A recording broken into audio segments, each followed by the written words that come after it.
On a des alevins! Champagne! Aujourd'hui, on parle sur la chaîne de mes Labidochromis caeruleus. En fait, ma femelle porteuse a finalement relâché ses bébés. On va parler plus précisément de comment j'ai attrapé la femelle, quel est le taux de survie de mes alevins, quelles est en fait les actions à poser et c'est quoi la suite des choses. Mon nom est Laurent Gilbert, bienvenue à Un ours dans l'aquarium.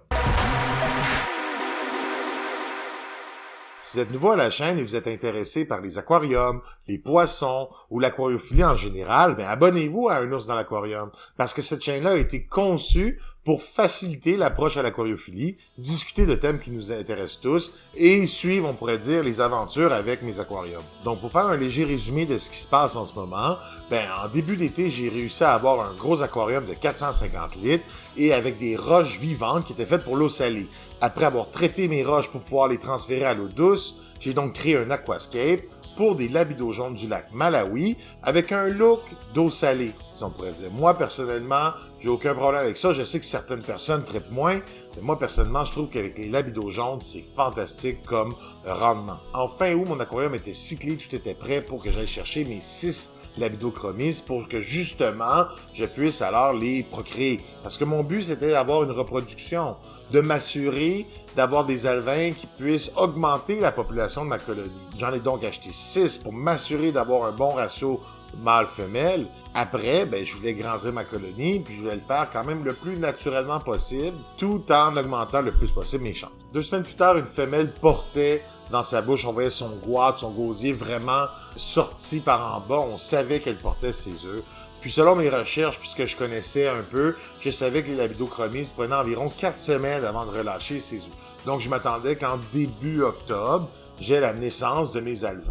Puis là, je me suis dit, c'est important d'aller chercher la femelle le plus possible pour la retirer de son milieu, s'assurer qu'il y ait le moins de stress possible. Donc, j'avais créé un aquarium, puis j'avais même créé un système pour que l'eau de cet aquarium-là se dirige dans le plus petit aquarium et finalement puisse faire un grand cycle. Donc, avoir les mêmes propriétés dans mes 2 aquariums. Puis environ 1 mois de ça, je parlais que j'allais avoir des heures de plaisir à aller pêcher ma fameuse femelle.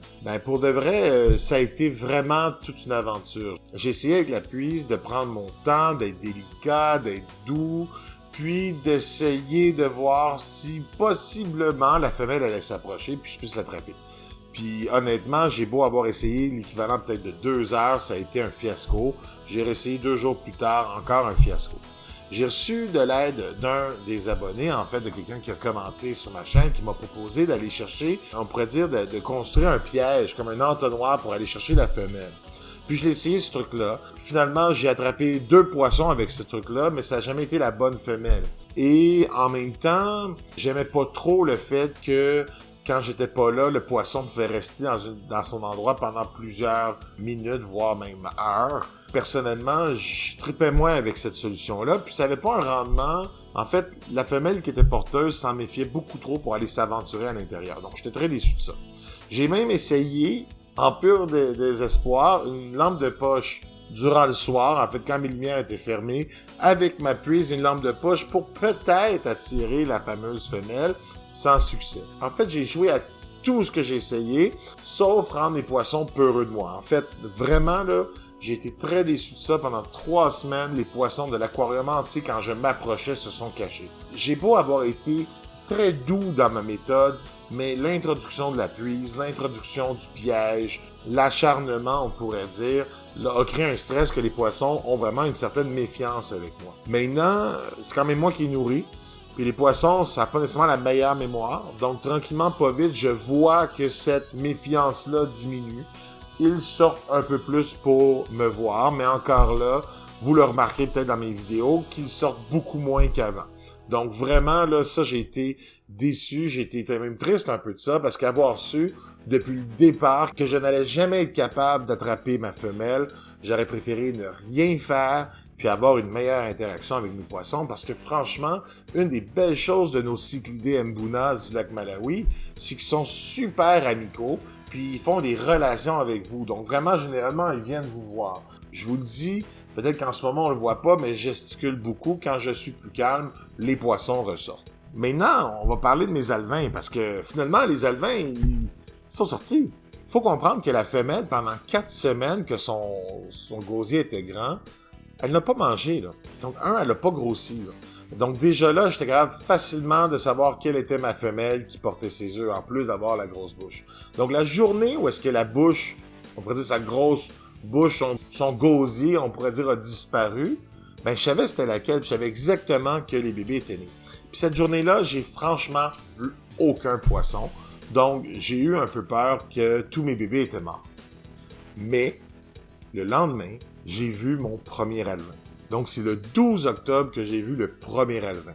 Puis vous allez voir, là, l'alevin, je l'ai vu à côté d'une roche. Il était peureux, il était caché dans une petite crevasse. Il sortait juste pour aller chercher de la nourriture, que je vais vous expliquer comment j'ai procédé plus tard.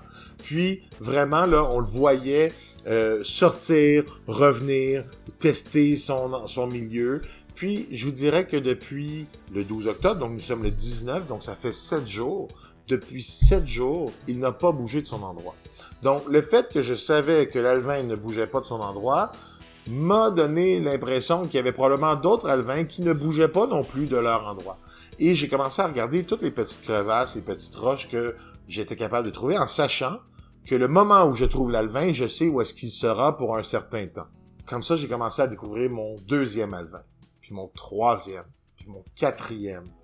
Puis là, je pensais que j'en avais 4. Donc là, j'étais très heureux parce qu'honnêtement, dans une autre vidéo précédente, je vous avais dit, si on ne fait rien, s'il y a de la nourriture et des cachettes en grand nombre dans l'aquarium, les poissons, les alevins, il va avoir quelques survies, il va avoir un taux de survie, même faible, il va avoir des poissons, des alevins. Et même si j'étais persuadé de ça, même si je le savais par des expériences passées, ben, je suis content de voir que c'est encore vrai maintenant. Maintenant, à force de les regarder, puis là, j'ai amené ma fille puis ma conjointe pour qu'on les regarde, on en a trouvé 2 autres. Donc vraiment, je sais qu'en ce moment, j'ai 6 alevins. En termes de taux de survie, c'est combien? Ben, 6 alevins, pour moi, ça représente probablement 50% du nombre total d'alevins que la femelle a relâché. Pour comprendre ça, là, vous voyez un peu ma façon de penser. Les labidos jaunes, en fait, généralement, vont avoir entre 10 et 30 alevins, plus entre 10 et 20 lorsqu'elles sont plus jeunes, plus entre 20 et 30 lorsqu'elles sont plus âgées, donc plus grosses. Moi, le Labidochromis qui était porteuse, la femelle, je me la suis procurée en fin août. Donc, elle était, on pourrait dire, juvénile, voire adolescente. Donc, elle passait vers l'âge adulte. Donc, vraiment, cette grossesse-là, non seulement c'est certainement sa première, c'est surtout une grossesse qui est arrivée quand même jeune dans son parcours. Donc, je m'attendais pas à un grand nombre d'alevins vu l'espace qu'elle avait dans son gosier. Donc, honnêtement, quand on me disait entre 10 et 20, moi, je m'attendais plus autour de 10, 12, 10, 15. Alors, en voyant 6, j'ai l'impression d'avoir la moitié de ce nombre-là. Vous devez comprendre que ça m'a pris 3 ou 4 jours de trouver les 6 alevins en question. Donc, est-ce que dans cet aquarium qui a 4 côtés, qui a des crevasses un peu partout, il y en a d'autres? Fort possiblement. Mais c'est difficile pour moi de les voir parce qu'honnêtement, j'ai l'impression qu'il y en a un 7e, mais j'arrive jamais à voir les 7 en même temps, donc je suis jamais certain que c'est pas le même, un autre qui est proche de lui qui est un peu pareil. Mais le fait que j'en ai autant me montre que le nombre de cachettes est fantastique. Ça montre aussi que la prochaine grossesse, même si mes alevins deviennent un peu plus gros, ils risquent d'avoir suffisamment de cachettes pour en avoir d'autres encore. Donc, j'imagine, sans même retirer la femelle lors de sa prochaine grossesse, je pourrais encore avoir des alevins. Alors là-dessus, je trouve ça super positif. Donc, si votre but, c'est pas de faire de la procréation pour en vendre ou en faire à la grande échelle, je vous dirais de pas trop s'inquiéter à ne pas utiliser des incubateurs ou retirer la femelle, parce que vraiment, on a la preuve que quand il y a des bonnes cachettes, quand on fournit un peu de nourriture, ben il y a de la survie, puis un taux de survie qui peut même être très intéressant. Puis rappelons-nous, il n'y a aucune plante dans cet aquarium-là. Si vous êtes chanceux et vous êtes capable d'avoir des plantes, ben nécessairement, vous allez augmenter votre taux de survie. Il semblerait que les alevins qui naissent en colonie avec les autres labidojaunes un peu plus vieux vont croître plus rapidement. La majorité des éleveurs tendent à souligner ce fait que la croissance va être moins rapide si on retire les bébés du reste des poissons. Ça veut pas dire que le poisson va être moins en santé, ça veut simplement dire que sa croissance n'est pas à la même vitesse. Maintenant, là-dessus, ça c'est encourageant, ça veut dire que mes labidojaunes risquent de grandir plus rapidement. Maintenant, ce qui est vraiment intéressant, c'est que lors des premiers jours où j'ai vu mes alevins, je remarquais leur ventre, on pourrait dire un petit sac jaune, où qu'on ait probablement les protéines, un peu comme un œuf de poule, là, c'est un peu le même principe, mais c'est comme de la nourriture de base qui emmagasinait là. Et avec le temps, donc après quelques jours, je me rends compte que ce sac-là est en train de disparaître. Sur les 6 alevins, il y en a seulement 3 que je vois encore ce sac-là. Donc déjà là, entre les alevins, leur vitesse de croissance n'est pas exactement la même. J'en ai qui semblent déjà plus gros que les autres. J'en ai que j'ai remarqué avoir déjà grandi un peu plus. Puis d'autres que j'ai l'impression qu'ils ne grandissent pas tant que ça, pas si rapidement que ça. Maintenant, est-ce que ça veut nécessairement dire que un poisson qui ne grandit pas aussi vite que les autres va en mourir? Ben, peut-être qu'il est plus faible, ça c'est vrai. Puis selon le nombre de cachettes ou l'interaction entre les poissons, ça pourrait causer un problème. Mais au nombre de poissons que j'ai et au nombre de cachettes, j'ai l'impression que pour l'instant, je m'en inquiète pas. Maintenant, si on a des alevins, c'est quoi les actions à poser? Ben, en fait, on veut s'assurer de leur fournir de la nourriture. Puis moi, habituellement, la nourriture que je fournis à mes cyclidés, c'est de la nourriture qui va couler au fond, mais un peu plus gros, c'est quand même des petits morceaux. Moi, ce que je donne à mes poissons, c'est une formule pour cyclider, là. Vraiment, je me casse pas trop la tête côté nourriture pour mes poissons. Je prends de la nourriture qui est quand même bonne, de la bonne qualité, sans dépasser les bornes. Et la nourriture que je leur donne, ben, c'est 2 mm. Donc, c'est un peu trop gros pour les bébés alevins. Donc, ce que j'ai fait, c'est que je suis allé chercher une nourriture en granules qui était peut-être faite pour les poissons tropicaux, mais cette nourriture en granules, l'idée, c'est que je suis capable de l'écraser dans mes doigts. Donc, ce que je vais faire, c'est que je vais aller écraser cette nourriture-là dans mes doigts, mais dans la colonne d'eau, très proche de mon bullard. Pourquoi? Parce que je vais essayer de créer une genre de pluie de petits morceaux de nourriture qui va peut-être atteindre toutes les petites crevasses qu'on pourrait penser pour que justement, s'il y a des alevins, ils puissent trouver de la nourriture. Maintenant, les alevins ne vont pas manger une tonne. Ils mangent, oui, ils vont manger, mais ils ne mangeront pas démesurément. Donc, s'assurer d'en avoir devrait être suffisant. On ne devrait pas non plus stresser des avoir assez ou pas assez nourris. Dites-vous que si vous en mettez trop pour vous assurer que tous les alevins soient bien nourris et qu'il y en ait partout, vous allez augmenter votre décomposition, ce qui pourrait peut-être débalancer votre cycle de l'azote. Donc, trop de nitrate en bout de ligne. Ça m'amène au dernier point. L'action qui va être la plus importante pour moi, ça va être de m'assurer de la stabilité de mon écosystème. Parce que les alevins, ils ont besoin d'une stabilité. Dans toutes les conditions, ils sont nés avec les conditions actuelles de cet aquarium-là.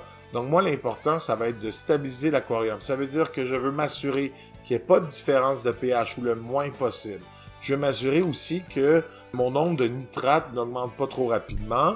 Donc oui, je vais m'assurer de faire des tests pour vraiment, s'il y a un trop grand débalancement, faire un changement d'eau. Quand je vais faire un changement d'eau, moi, j'ai pas toujours le temps ni l'espace de faire reposer mon eau, même si je mets un produit déchlorinateur, j'ai pas toujours le temps de faire reposer mon eau pour vraiment s'assurer qu'elle soit parfaite.